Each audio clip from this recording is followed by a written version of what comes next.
Yeah, so I think before the pandemic started, there was clearly a moment where people were realizing that, yes, like a child is being born or has been born, and that child needs care and love and support and all the gear and everything. But like a parent has also been born, right? And how do we support that person? That's really what ROBYN is about.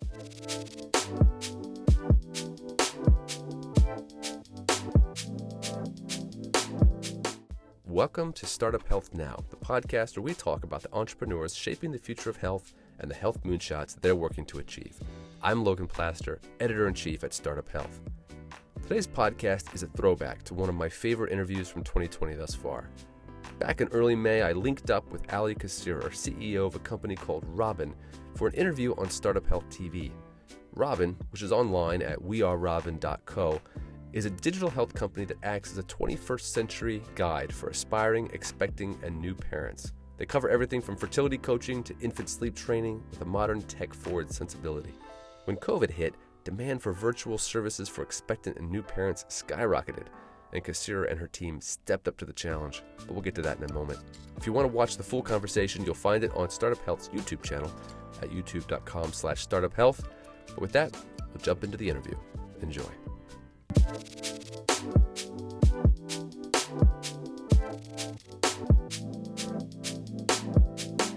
Alli, thanks for taking the time to join me.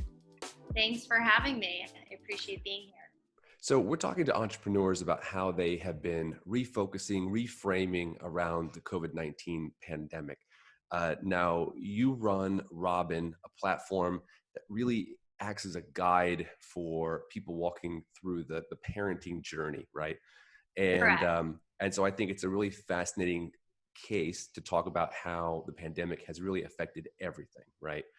Yeah. And start by just giving me a quick rundown of what the ROBYN platform is, and then we'll talk about kind of the reframing.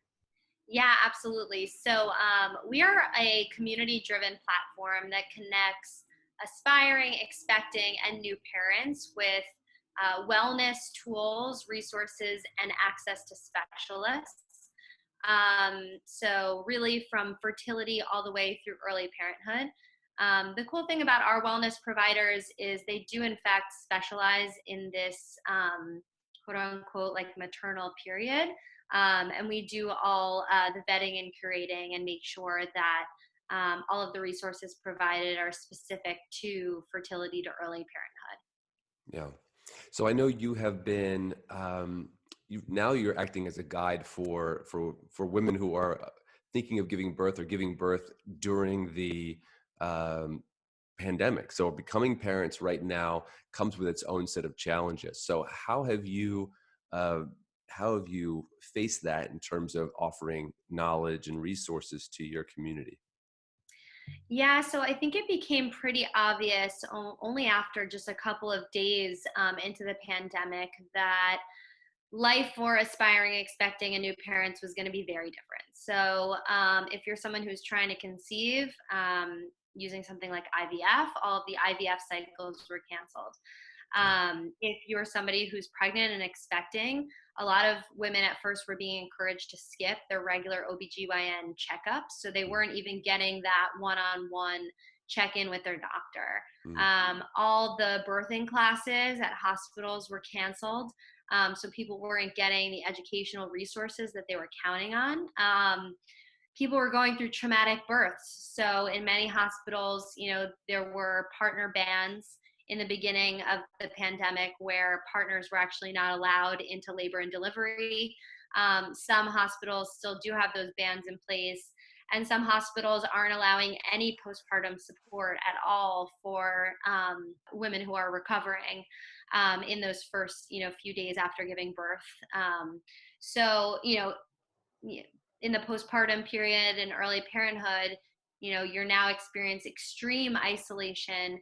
You can't have, let's say, a doula or a baby nurse or your mom or anyone come and visit the new baby. So mm, it's been quite a traumatic time, I think. And immediately we realized that, things that we were planning on releasing, let's say 6 months from now, a year from needed to be released right now. So to Yeah. give you an example, we had been working on really a first class, like birthing class, where we would really focus on not just the OBGYN perspective or the registered nurse perspective, but also the mental health perspective and the nutrition perspective and the doula perspective.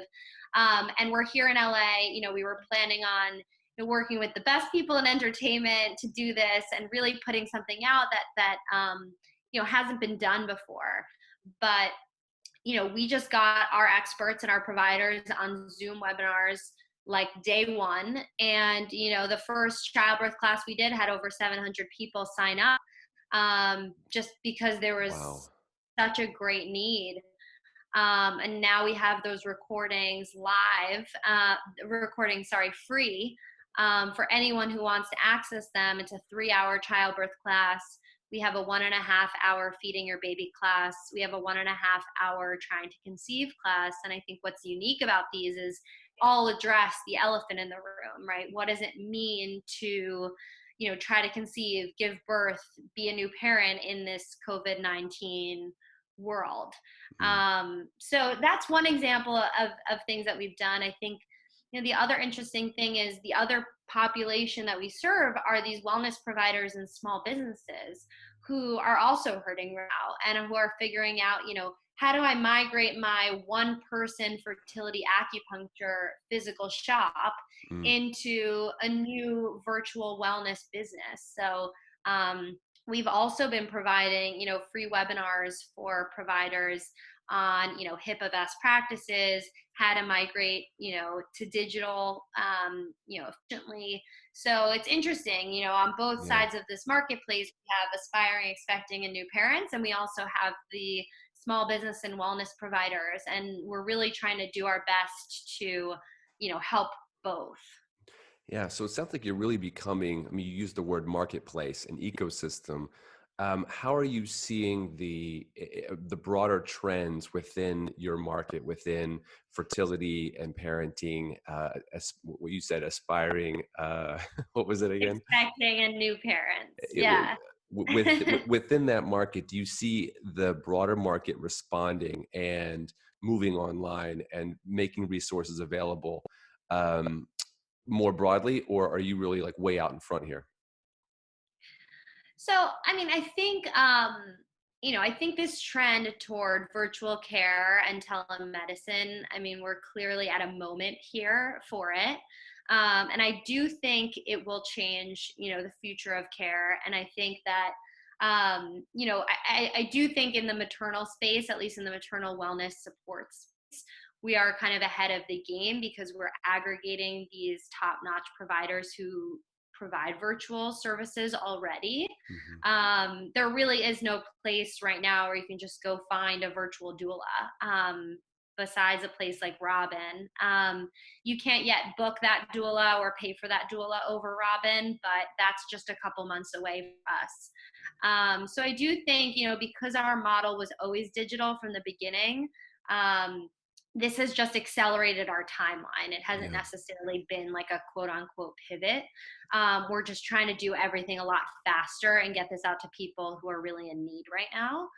Um, the other trend I think that we'll see is that, in 08, 09, you saw a lot of people starting their own businesses. You saw a lot of people becoming independent wellness practitioners, dietitians, counselors. And I think, with 30 million people unemployed, that may be another trend that we see pop up again. And it'll be hard for those wellness providers to differentiate. And I think something like ROBYN that allows you to really showcase the fact that you specialize in this population of aspiring, expecting, and new parents, will also be really important and an important trend to follow. I was looking at your social media, and I really appreciate your focus on aspiring parents. And I saw a post about someone who um, was struggling with isolation and actually desired to have, children, in Yeah. the home, because a lot of parents, myself included, have got two 6 and 4, there's plenty of days when I bemoan having children sort of keep me from what I want to do. And yet you've really sort of tapped into some of the pain there of desiring.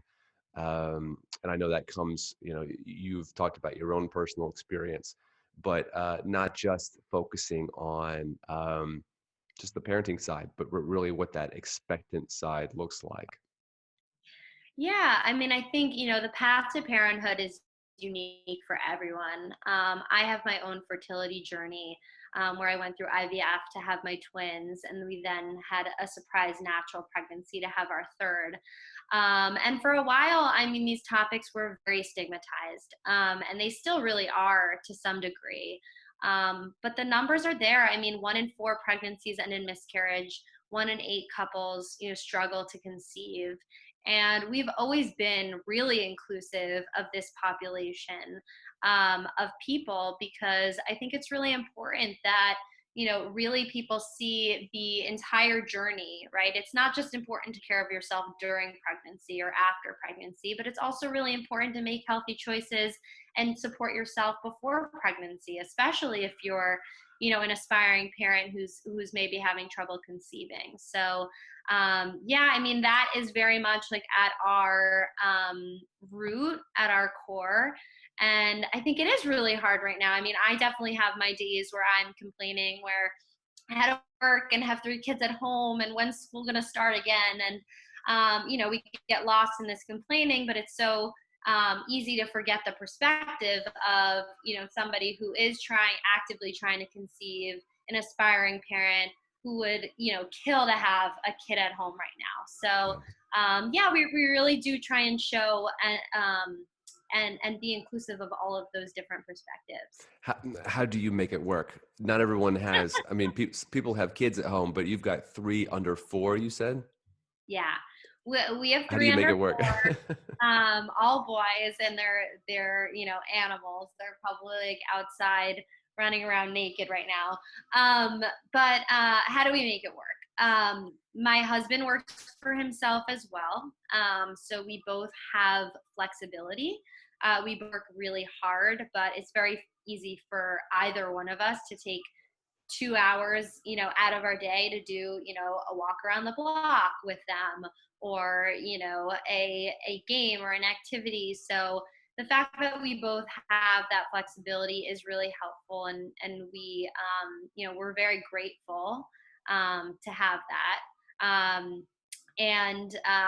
Yeah, just like as much support as you can get.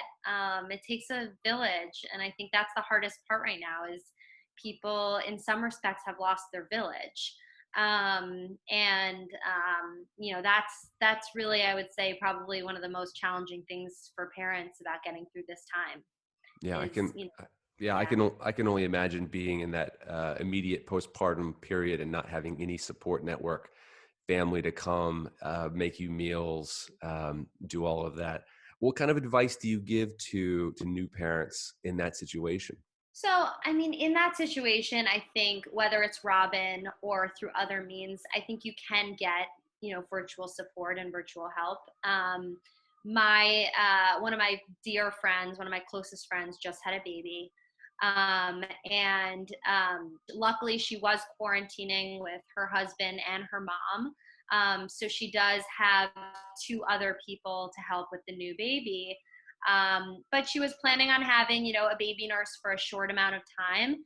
And instead of having that person come in person, she now has the ability to call her and video call anytime she has a question.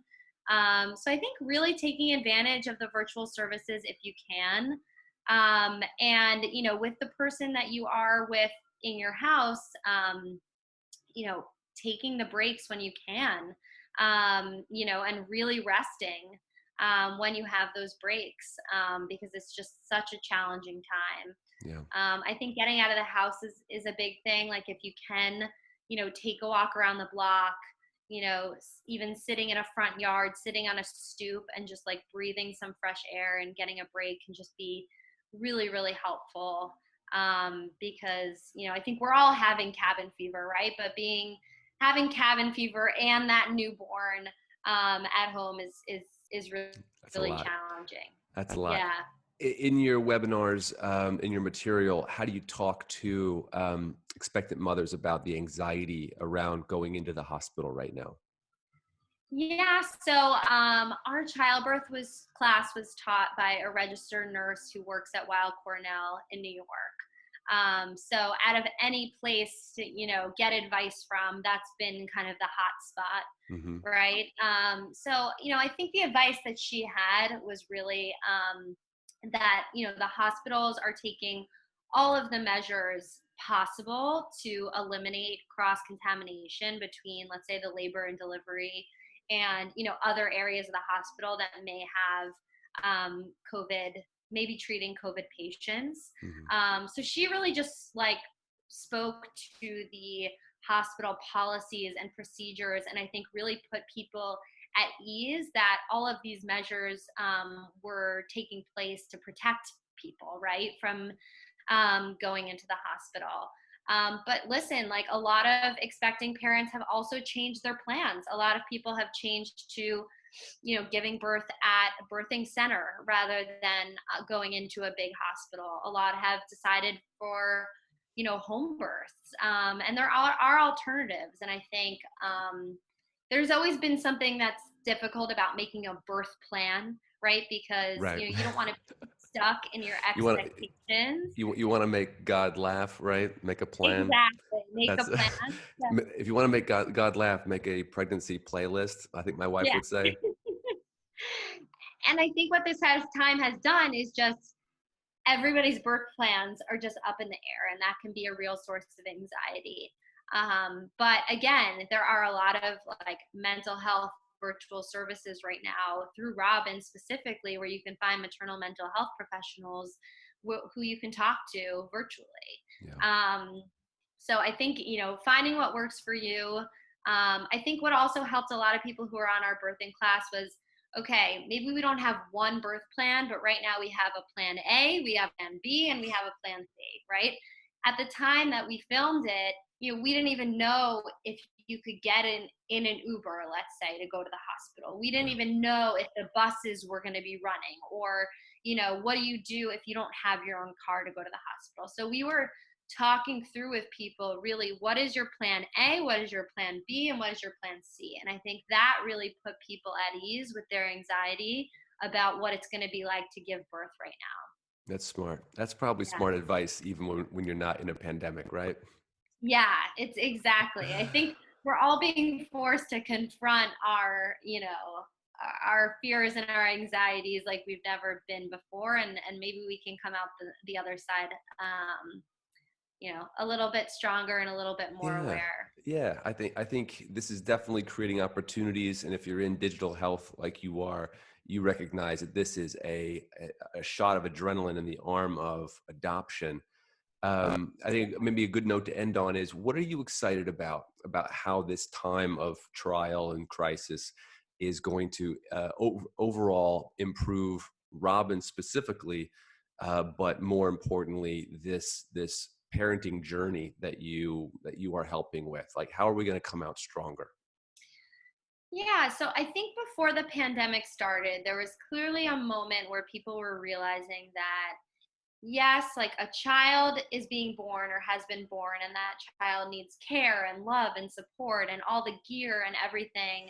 But like a parent has also been born, right? And how do we support that person? And what is that's really what ROBYN is about, right? I mean, if we were to rebrand our childbirth class, we would probably call it parent birth, right? Mm. Like, what does the birth of a parent mean? And I think what this pandemic has done, it has very much like focused the attention on these really important periods of your life that maybe were overlooked before. So what I'm really excited is I feel like that societal shift is happening, and that the support for parents has never been I don't know in magnified as it is right now. So that's something that I'm really excited about.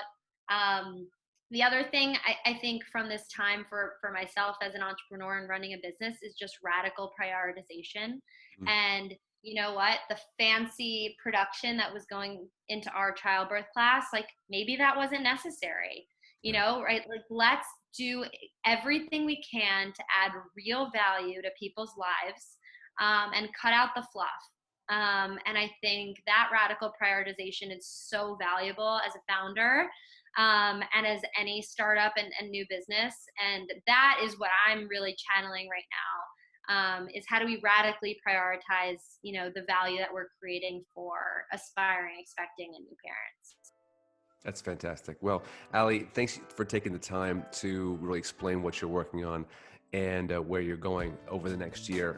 Very excited to see you bring that kind of support to this community during this time. So thank you so much.